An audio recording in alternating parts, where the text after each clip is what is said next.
BDs and GDs are pretty much, for someone who's not from Chicago, someone who wouldn't understand, I guess like the equivalent of how Bloods and Crips are in places like Cali or whatever. If you're from Chicago, if you're from the Midwest, hell, at this point, because of how music is and just a spotlight on our city, pretty sure you know who Larry Hoover is. Now, for those who don't, Larry Hoover was a high supreme gangster. He ended up founding Gangsta Disciple Nation, which ended up evolving into the growth and development movement, right? He says he's no longer affiliated with the G's. He's not on count. He's not the leader. He don't want anything to do with it. Of course, everybody's losing their mind. Again, especially if you grew up in the city. You know how people like him, fucking David Barksdale, Jeff Ford, Mickey Cogwell, Walter Weed if you're from out west, Willie Lloyd, like whoever, like these names, they're like iconic figures. They're almost as big as Martin Luther King and Malcolm X. Like there are people who take gangbanging like a religion almost. So even if you're of a younger generation, to hear somebody like Larry Bernard Hoover literally denounce any affiliation with the GD, like, it's just crazy. A lot of people are coming from like a place of shock. A lot of people think it's funny, people obviously who don't like GDs, they like, ha ha, your own leader ain't fucking with y'all no more. So, but here's a unique perspective. Well, I wouldn't even say unique because I feel like anybody with a fucking brain is probably gonna look at it this way. He's 70 years old, man. He has been in prison way before I was even born. Don't quote me, but like I'm pretty sure like Larry Hoover has been incarcerated since the 90s. The average person is gonna take the Italian beef and Pepsi, whatever y'all want to call it.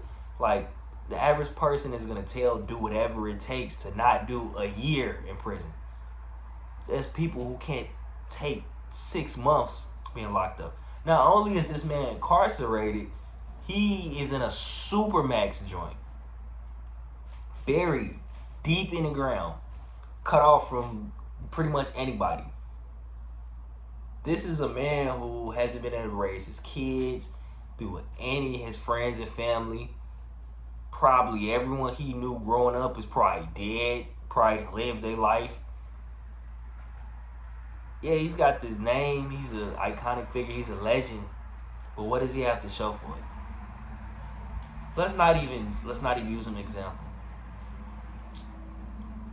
What 30 or 40-year-old person do you know is still actively gangbanging?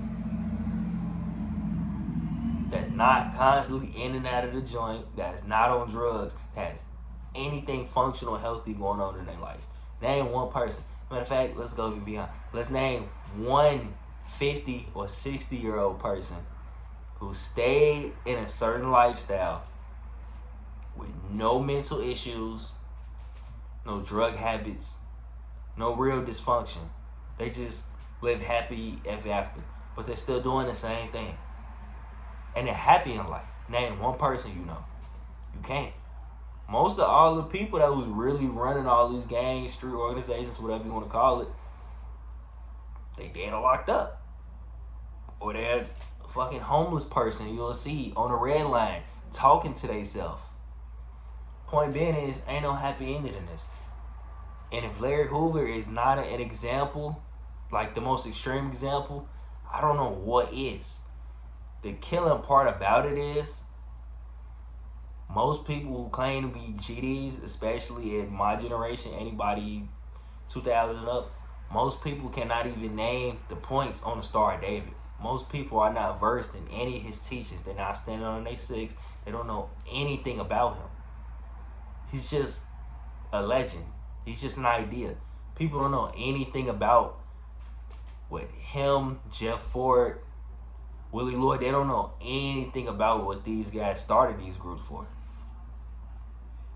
You know, most people don't even get initiated into gangs anymore. So to add insult to injury, not only has this man thrown away his entire life for this cause that de-evolved into something that had nothing to do with what he had pictured it. Even though what I guess was supposed to be black power movements that have devolved into street gangs, I'm pretty sure he feels some level of responsibility. I'm pretty sure he feels some level of guilt about all these kids getting killed, all the drugs that's in our neighborhood, just anything that's negative in general. All these people using his name in vain, again, without being versed or have any knowledge of any of his teachings or his 360 vision. So put yourself in his shoes. You started something when you were very young, dedicated your whole life to it, to the point where you've literally lost your entire life. To lose control of it and for it to totally go off the rails, and the people to still use your name and your likeness in what they do. Think about that. How many people you heard say, oh yeah, on King David or on Chief Malik? Like, how many people have you heard say that and then go do something that's totally contrary to what's in their literature? Most people is fucking renegade. They click like real gangbanging is pretty much dead.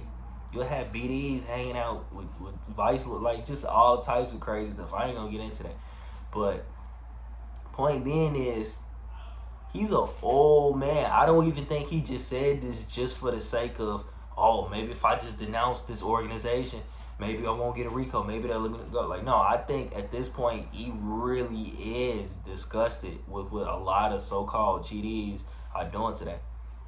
The thing about it is, I guarantee you, if you could sit down and talk to a lot of these older gang leaders, not even just the founders, they would tell you like straight up, like if they could go back in time, do things way differently, have different lives, a lot of them probably would not want anything to do with a lot of these groups. Shit, just normal, they don't even got to be OGs, just normal people who've been through the system, that been through it and been in the streets and all that. They're going to tell you like flat out, they didn't, that's just the way life turned out for them. They didn't want to do this shit. And if they did, in retrospect, anybody with a brain is going to tell you like, nah, this ain't it. So with that being said, why do you think a 70-year-old man who's been locked up probably, at least half of his life at this point, why do you think he would still be actively pushing that narrative? Why do you think he would be doing all of this shit behind bars? Like, there's nobody for him to gangbang with, which, again, anybody who's actually plugged for real, they'll tell you, like, it has not been gangster disciple for a long time. It's been growth and development. So pay attention to his words. He didn't say he wasn't growth and development. He said he wasn't a gangster disciple. Who knows? He's locked up. It ain't like you can really see word for word what he said. They could have twisted his words. They could have taken it out of context. But all I know is you're not going to go to prison and have the same mentality at 70 years old as you did in your early 30s. You're not even going to be the same person. To be honest with you, if they were to allow that man to be released into the public and come back to Chicago, he'd probably get killed. He'd have to keep his head on a swivel more than anybody. And if he didn't, I mean, most of his life is gone. He probably got a whole bunch of PTSD, a whole bunch of issues. Just imagine it. So of all the people that are saying, oh, that's crazy, how could you denounce the folks when you started all this shit and all that? Try to think about it from that perspective.